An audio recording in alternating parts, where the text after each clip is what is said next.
मौत दिखाने वाला आईना। आईना एक ऐसी चीज जो हमें हमारा ही अक्स दिखाती है। हम रोज उसमें खुद को देखते हैं, संवारते हैं। लेकिन क्या आपने कभी सोचा है कि अगर कोई आईना आपको आपका भविष्य दिखा दे तो? और भविष्य में भी सिर्फ आपकी मौत, वो तारीख, वो लम्हा जब आपकी सांसें रुक जाएंगी। क्या आप ऐसे आईने में झांकने की हिम्मत करेंगे? एक बार फिर अंधेरे के उस पार मैं आपका स्वागत करता हूं मैजिक सरप्राइज एफ पर, जहां हम उन कहानियों को आवाज देते हैं जिन्हें दुनिया ने अनसुना कर दिया। डाकिनी का कुआं पर आपके भेजे गए संदेशों और कमेंट्स ने यह साबित कर दिया कि डर का एक अलग ही नशा होता है।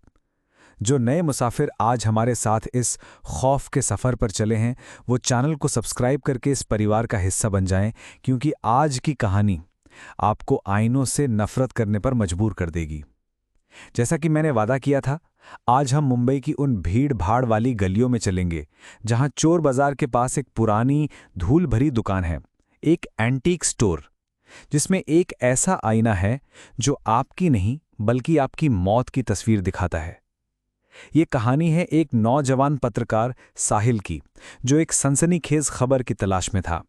और उसे खबर तो मिली, लेकिन ऐसी कीमत पर जिसकी उसने कभी कल्पना भी नहीं की थी।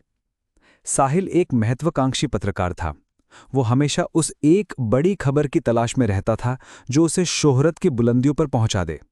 उसे आम क्राइम और पॉलिटिक्स की खबरें कवर करने में कोई दिलचस्पी नहीं थी।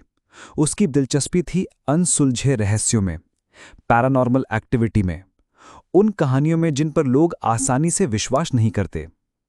एक दिन अपने पुराने सोर्स से उसे एक अजीब टिप मिली। मुंबई के चोर बाजार के पास एक छोटी सी एंटीक की दुकान थी, जिसका मालिक एक बूढ़ा पारसी आदमी था जिसका नाम था नरीमन। सोर्स ने बताया कि नरीमन के पास एक विक्टोरियन जमाने का आईना है और उस आईने के बारे में एक खौफनाक किंवदंती मशहूर है। कहते हैं कि जो भी उस आईने में आधी रात को अकेला झांकता है तो उसे आईने में अपनी मौत नजर आती है। साहिल की आंखों में एक चमक आ गई। यही तो वो चाहता था, एक ऐसी कहानी जो पूरे शहर में सनसनी फैला दे। वो अगले ही दिन उस दुकान पर पहुंच गया। दुकान बाहर से जितनी साधारण लग रही थी, उतनी ही रहस्यमयी थी। पुरानी घड़ियां, ग्रामोफोन, जंग लगी तलवारें और न जाने कितनी ही अजीबोगरीब चीजों से भरी हुई थी। दुकान के एक कोने में एक लाल मखमल के कपड़े से ढकी हुई कोई बड़ी सी चीज रखी हुई थी। काउंटर पर एक बूढ़े चश्मा लगाए हुए भद्रलोक बैठे थे। वो नरीमन थे। साहिल ने अपना परिचय दिया और सीधे आईने के बारे में पूछा।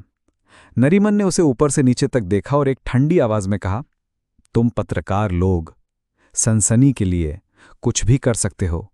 वो आईना तुम्हारे लिए नहीं है, वो एक श्राप है।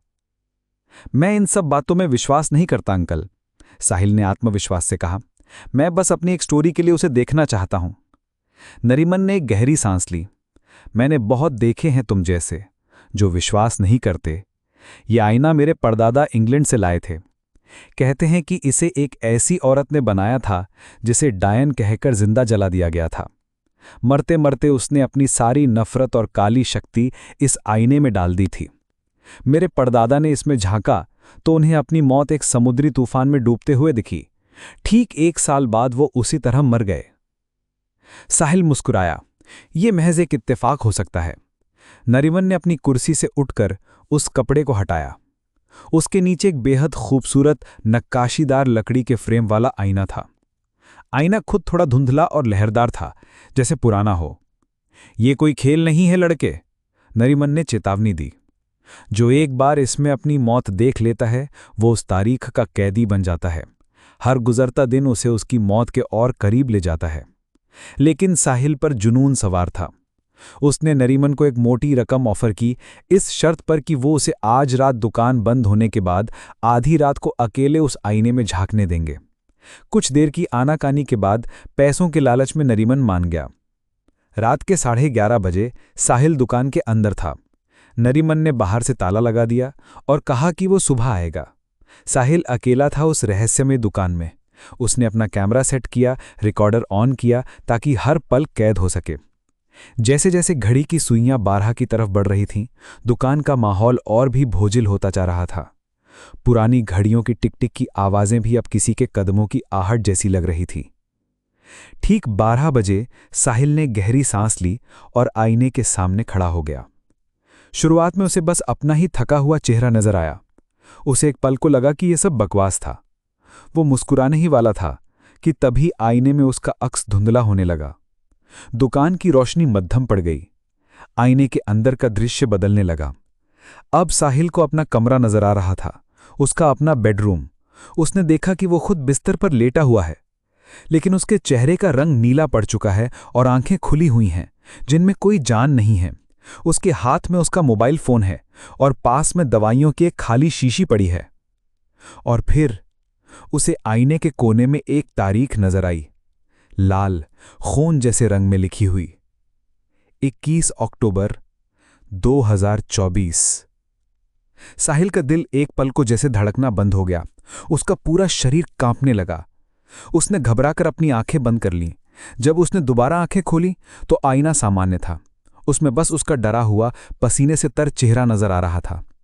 उसने वो रात कैसे काटी वही जानता है। सुबह जब नरीमन ने दरवाजा खोला तो साहिल एक कोने में सहमा हुआ बैठा था। साहिल ने एक धमाकेदार आर्टिकल लिखा, मौत दिखाने वाला आईना। वो रातों रात मशहूर हो गया, लेकिन ये शोहरत उसे अंदर से खोखला कर रही थी। वो तारीख 21 अक्टूबर उसके दिमाग में घर कर गई थी। पहले तो उसने खुद को समझा कि ये सब उसके दिमाग का वहम था जो उस डरावने माहौल में पैदा हो गया था। लेकिन अब वो हर छोटी छोटी बात से डरने लगा। उसे नींद में बुरे सपने आते। उसे हर जगह वही तारीख लिखी हुई नजर आती, कैलेंडर पर, घड़ी में, अखबार में। वो डिप्रेशन में चला गया। उसने नौकरी छोड़ दी, दोस्तों से मिलना जुलना बंद कर दिया। वो बस अपने कमरे में बंद रहता। डॉक्टरों ने उसे दवाइयां दी, लेकिन कोई फायदा नहीं हुआ। वो आईने में देखे हुए दृश्य का कैदी बन चुका था। वो जानता था कि उसकी मौत कैसे होगी, दवाइयों के ओवरडोज से। समय बीतता गया। अक्टूबर का महीना आ गया। 20 अक्टूबर की रात वो बिल्कुल नहीं सोया। वो बस जागता रहा, घड़ी को देखता रहा। वो मौत का इंतजार कर रहा था। 21 अक्टूबर की सुबह हुई। वो जिंदा था। दोपहर हुई, शाम हुई, रात हो गई, कुछ नहीं हुआ। आधी रात को जब 22 अक्टूबर की तारीख लग गई तो साहिल को पहली बार महीनों में राहत महसूस हुई। वो जोर जोर से हंसने लगा। वो जिंदा था, ये सब झूठ था, एक वहम था। उसने फैसला किया कि वो कल से एक नई जिंदगी शुरू करेगा। खुशी और राहत में उसने अपनी नींद की गोली खाई और बिस्तर पर लेट गया। वो गहरी नींद में था। करीब 2 बजे उसके सीने में एक तेज दर्द उठा। उसे सांस लेने में तकलीफ होने लगी। वो घबराकर उठा और अपने फोन से डॉक्टर को कॉल करने लगा, लेकिन उसके हाथ कांप रहे थे। फोन उसके हाथ से छूटकर बिस्तर पर गिर गया। दर्द बढ़ता जा रहा था। उसे समझ आ गया था कि उसे एक मैसिव हार्ट अटैक आया है।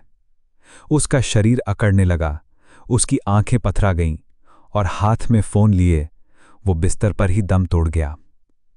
अगली सुबह जब दरवाजा तोड़ा गया तो पुलिस को उसकी लाश मिली, बिस्तर पर ठीक वैसे ही जैसा उसने आईने में देखा था। पास में नींद की गोलियों की शीशी पड़ी थी। पोस्टमार्टम के रिपोर्ट में मौत का कारण हार्ट अटैक बताया गया, लेकिन अखबारों ने छापा, पत्रकार की दवाइयों के ओवरडोज से संदिग्ध मौत। आईने ने झूठ नहीं बोला था। उसने मौत का तरीका नहीं, मौत का दृश्य दिखाया था। तारीख भी सही थी, बस साहिल ने एक गलती कर दी थी। वो आईना इंग्लैंड का था और वो ग्रीनविच मीन टाइम यानी जीएमटी के हिसाब से चलता था। 21 अक्टूबर की आधी रात जब साहिल अपनी जीत का जश्न मना रहा था, तब इंडिया में तो 22 अक्टूबर के सुबह के 5:30 बज चुके थे, लेकिन लंदन में अभी भी 21 अक्टूबर की रात ही थी। उसकी मौत ठीक उसी तारीख को हुई। कुछ सच इतने भयानक होते हैं कि उन्हें ना जानना ही बेहतर है। भविष्य की एक झलक आपके आज को तबाह कर सकती है। अगली कहानी जो मैं आपको सुनाऊंगा वो एक आवाज की है। एक ऐसी आवाज जो सिर्फ एक पुराने रेडियो से आती है। एक ऐसा रेडियो जो बिजली से नहीं चलता, फिर भी हर अमावस की रात को उससे एक भूली बिसरी गायिका की दर्द भरी आवाज गूंजती है। कहते हैं कि जो उस आवाज को पूरा सुन लेता है वो फिर कभी कोई और आवाज नहीं सुन पाता। अगर इस आईने के अक्स ने आपको अंदर तक कंपा दिया है तो इस कहानी को एक लाइक जरूर दें। इस कहानी को अपने उन दोस्तों के साथ शेयर करें जो हर चीज में लॉजिक ढूंढते हैं, और कमेंट में बताएं अगर आपको मौका मिले तो क्या आप ऐसा कोई आईना देखना चाहेंगे जो आपका भविष्य बताता हो। और हाँ, अंधेरे में छुपी ऐसी ही और कहानियों के लिए मैजिक सरप्राइज एफ को सब्सक्राइब करना मत भूलिएगा। हम जल्द मिलेंगे एक और रहस्यमयी आवाज के साथ। तब तक आईनों में जरा ध्यान से देखिएगा।